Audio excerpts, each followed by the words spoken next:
জি ভাই, IPL 2026-এ KKR team আবার champion হবে। কেননা কেকেআর টিমের ম্যানেজমেন্টরা যে প্লেয়ারগুলোকে টার্গেট করে রেখেছে ভাই, তাদের স্ট্রাইক রেট দেখলে আর লম্বা ছক্কা দেখে ফ্যান্সদের মাথা ঘুরে যাবে। আমরা হয়তো আফসোস করছিলাম কি কেকেআর আন্দ্রে রাসেলকে ছেড়েছে, আন্দ্রে রাসেলকে আবারও হয়তো নিলামে কিনতে পারে কম দামে। কিন্তু তো বন্ধুরা, কেকেআর কাকে কাকে টার্গেট করছি, আর ওই যে ছক্কার হিটার যারা ছক্কা বেশি মারে 4 থেকে, তাদেরকে আমরা দেখে নেব। তো সর্বপ্রথম নাম আসছে বন্ধুরা, তোমরা যদি কেকেআর টিমকে ভালোবাসো তাহলে এই চ্যানেলটাকে সাবস্ক্রাইব করে একটা লাইক করে, ফেসবুক থেকে দেখলে ফলো এবং কমেন্ট শেয়ার লাইক করো। তো চলো বন্ধুরা, চটপট করে দেখে নি, আর দেরি করবো না। সর্বপ্রথম নাম আসছে নিউজিল্যান্ডের ঢাকার বল্লেবাজ, কে বলো তো? ফাইন এলেন যে আইপিএল 2025 শেষ হওয়ার পরে 151 রান করেছিল। কিসে বলো তো? আমেরিকার একটা যেটা লিগ হয়, মাজার ক্রিকেট লিগ, তাতে কিন্তু তিনি 151 রান করেছিল।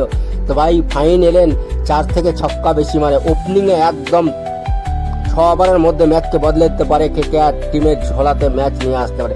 নাম্বার 2-এ আসছে অস্ট্রেলিয়ার উইকেট কিপার ব্যাটসম্যান কিন্তু কেকেআরকে লাগবে। আর নাম্বার 2-এ অস্ট্রেলিয়ার প্রথম চয়েস ব্যাটসম্যান জশ ইংলিশ একজন ভালো মানের বিধ্বংসী ব্যাটসম্যান, তাতে কোনো সন্দেহ নেই। জশ ইংলিশ চাইলে ধৈর্য ধরেও খেলতে পারে এবং 4 ছক্কা দিয়ে রানের বন্যা বইতে পারে। তো বন্ধুরা, কেকেআর এর সেকেন্ড চয়েস ওটা। অলরাউন্ডারে কে থাকে? অলরাউন্ডারে বন্ধুরা লম্বা লম্বা ছক্কা মারে কামরেন গ্রিন একজন ভালো মানের অলরাউন্ডার, তাতে কোনো সন্দেহ নেই। কামরেন গ্রিন যেমনই ব্যাট দিয়ে রান করে, তেমনই বল দিয়ে উইকেট নিয়মিত নেয়।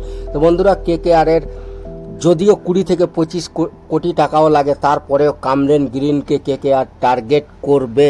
তো বন্ধুরা, কেকেআর তো এটা আমরা সবাই মেনে নিয়েছি কি কামরেন গ্রিন আইপিএল 2026-এর জন্য কেকেআর টিম থেকে খেলবে। 4 নম্বরে বন্ধুরা লিয়াম লিভিংস্টোন আইপিএল 2025 আরসিবি থেকে খেলেছে। সম্ভবত কেকেআর চাইলে তাকে 2 থেকে 3 কোটি, বেশি প্রাইস দেওয়া যাবে না, কেন তিনি অত বড় প্লেয়ার নয়। তিনি লম্বা ছক্কা মারে কিন্তু সব ম্যাচে ভালো পারফর্ম করতে পারে না, তার কারণে তার 2 থেকে 3 কোটি টাকার প্রাইজে যদি কেকেআর পায় তাইলে ওকে বেঞ্চে বসাবে, কিছু ম্যাচ হয়তো খেলাবে। লিয়াম লিভিংস্টোনকেও কেকেআর টার্গেট করতে পারে।